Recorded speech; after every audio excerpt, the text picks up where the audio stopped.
Olá, tudo bem? Eu fiz o desenho passo a passo aqui de todas as alternativas dessa questão, mas primeiro vamos entender o que é a quantidade de movimento. Basicamente, a quantidade de movimento é o quanto um corpo está se movendo, tudo bem? A gente tem que a velocidade é apenas a velocidade de um corpo. E a quantidade de movimento é basicamente o quanto esse corpo está se movendo, qual é a velocidade dessa massa, tudo bem? Então, existem duas formas de a gente entender o porquê de a quantidade de movimento ser uma grandeza vetorial. A primeira delas é pela lógica, pensando assim: se um corpo se move, ele precisa se mover para algum lugar. Não adianta eu falar para você assim, aquele corpo lá está se movendo com 7 kg/s. O que isso vai significar para você? Não vai significar nada. Você não vai saber para onde ele está se movendo, você não vai saber para onde ele está indo. E assim você não consegue identificar qual é a quantidade de movimento desse corpo. Mas se eu falar para você, um corpo está se movendo com 7 kg/s na horizontal para a direita.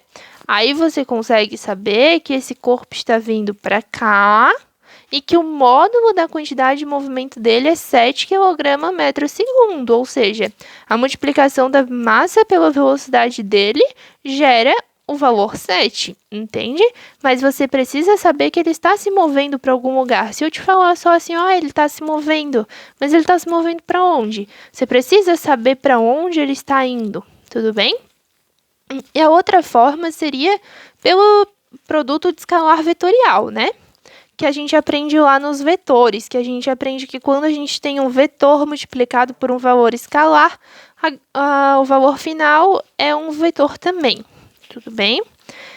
Aqui a gente tem a velocidade, que também é uma grandeza vetorial, afinal, se você fala que um corpo está se movendo, você precisa falar para onde ele está indo, né? A velocidade, não basta eu dizer, a velocidade 2 metros por segundo, mas 2 metros por segundo para onde? Para cima, para baixo, para direita, para esquerda? Então, precisa ser vetorial. E a massa é uma grandeza escalar, não existe massa para cima, massa para baixo. Massa é massa, então é escalar. Um produto de um escalar por vetorial gera um vetorial. Então, a quantidade de movimento é sempre uma grandeza vetorial, tudo bem? E nas colisões, toda colisão que você estudar no ensino médio vai ter conservação da quantidade de movimento. Por quê? Porque toda colisão que você estuda no ensino médio, seja ela elástica, inelástica, parcialmente elástica, ela é um sistema conservativo, ou seja, não tem forças externas atuando nessa colisão, não tem nenhuma aceleração sendo aplicada nela. Então, você considera a conservação da quantidade de movimento. O que é a quantidade de movimento? É o fator de a quantidade de movimento inicial ser igual à quantidade de movimento final. E como que eu vejo isso? Só vendo o valor basta? Não, tem que ver o vetor, tem que ver para onde está apontando. Não basta assim, é 2 kg/s e a outra também é 2 kg/s, mas uma está para cima e a outra está para baixo. Não pode. Tem que estar sempre no mesmo sentido, na mesma direção e de mesmo valor. Tudo bem? Pela questão aqui, a gente considera que as duas partículas vão gerar uma quantidade de movimento igual, tá? Em valor, no caso, em módulo. Só diferindo na questão de direção e sentido mesmo. Então, o primeiro caso aqui, antes da colisão, são essas duas bolinhas indo em direção ao ponto P.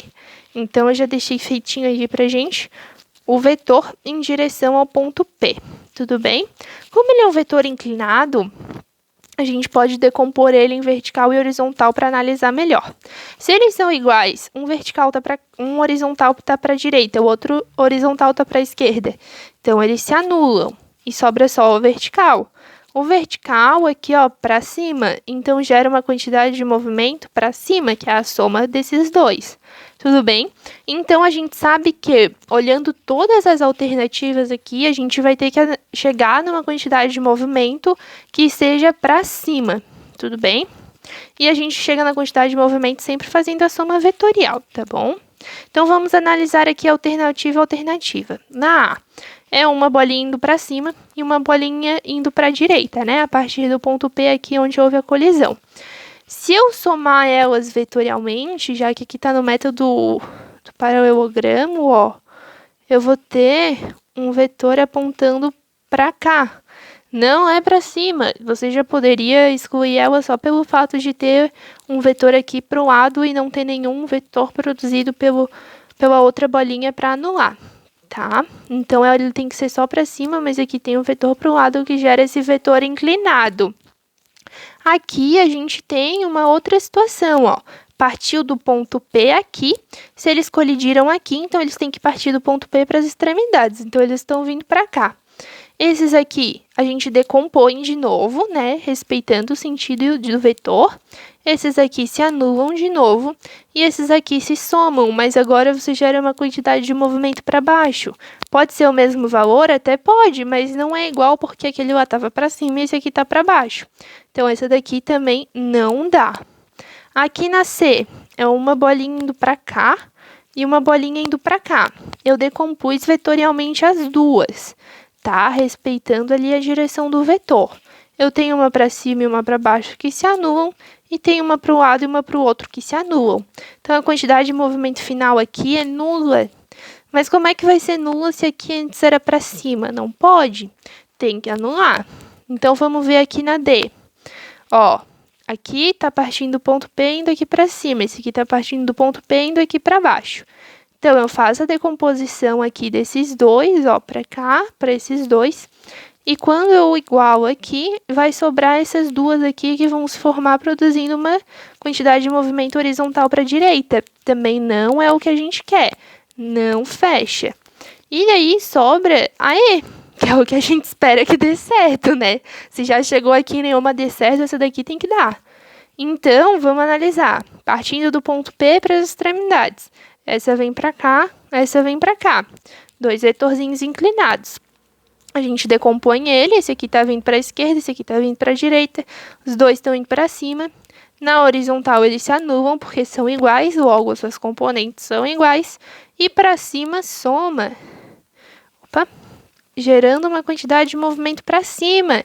Então, finalmente a gente achou, é a letra E, que é a certa, tudo bem? Porque, ó, é a única que forma uma quantidade de movimento para cima. Por mais que a gente não saiba certinho do valor, né, apesar de a gente supor que vai ser o mesmo valor, a gente pode ver pela direção e pelo sentido, porque é o único que forma aqui para cima. E, além disso, é a soma vetorial das duas componentes verticais, certo? Então, a única que se encaixa é a E, tudo bem? Porque quando a gente faz aqui a soma vetorial para descobrir a quantidade de movimento de cada uma, a única que a gente acha correspondente é a E.